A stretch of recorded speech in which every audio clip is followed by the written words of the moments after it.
ভাত যদি কোনো কারণে নরম হয়ে যায় তখন ফেলে না দিয়ে এই পাঁপড়গুলো বানিয়ে নিতে পারবেন।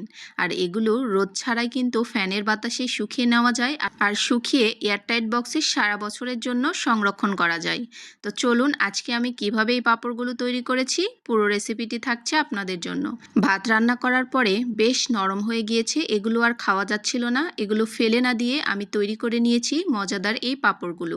ভাত রান্না করা ছিল আগের রাতে, সেজন্য ভাতগুলো ঠান্ডা হওয়ার পরে শক্ত হয়ে গেছে। তো এগুলোকে কিছুটা নরম করার জন্য আমি এখানে অল্প কিছুটা পানি দিয়ে নিয়েছি। এরপর দিয়ে নিচ্ছি স্বাদমতো লবণ। নাড়াচাড়া করে ভাতগুলোকে নরম করে নিতে হবে।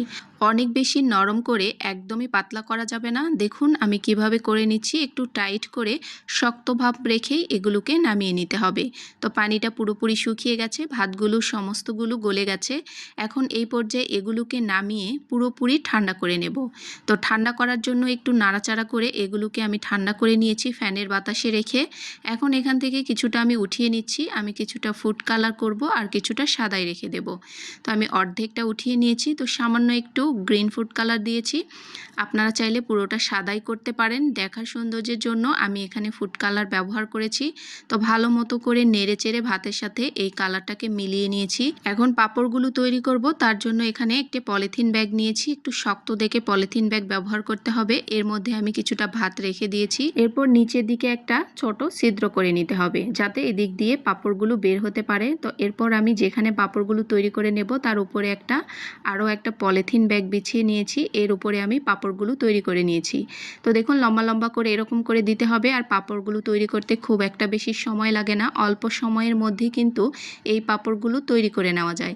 তো দেখুন আমি সবগুলো দিয়ে নিয়েছি। আর এখানে আমি টেবিলে রেখে এগুলো ফ্যানের নিচে রেখে দেব প্রায় 2 থেকে 3 দিন। 2 থেকে 3 দিনের মধ্যে এই পাঁপড়গুলো একদমই শুকিয়ে যাবে।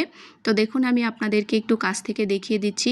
বর্ষাকালে কিন্তু আপনারা চাইলে ঘরের মধ্যেই এভাবে ফ্যানের মধ্যে এই পাঁপড়গুলো শুকিয়ে নিতে পারেন।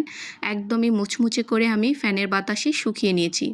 যদি ফ্যানের বাতাসে হালকা একটু নরম থাকে তাহলে চুলার মধ্যে একটা প্যান দিয়ে হালকা একটু চুলার জালটাকে জ্বালিয়ে এটা রেখে দেবেন, দেখবেন একদম মুচমুচে হয়ে যাবে। তো এখন আমি এগুলোকে ভেজে নিচ্ছি। তো দেখুন কতটা সুন্দর হয়েছে, আর এগুলো খেতেও অনেক বেশি মজাদার। দেখেই বুঝতে পারলেন কত সহজে অল্প সময়ে ঝটপট করে এই পাঁপড়গুলো তৈরি করে নেওয়া যায়, আবার বানিয়ে সারা বছরের জন্য সংরক্ষণ করেও রেখে দেওয়া যায়। আর এগুলো খেতে খুবই দুর্দান্ত হয়, বাচ্চারাও চিপস হিসাবে খেতে পারে। রেসিপিটি ভালো লাগলে শেয়ার করে দেবেন। আল্লাহ হাফেজ, আসসালামু আলাইকুম।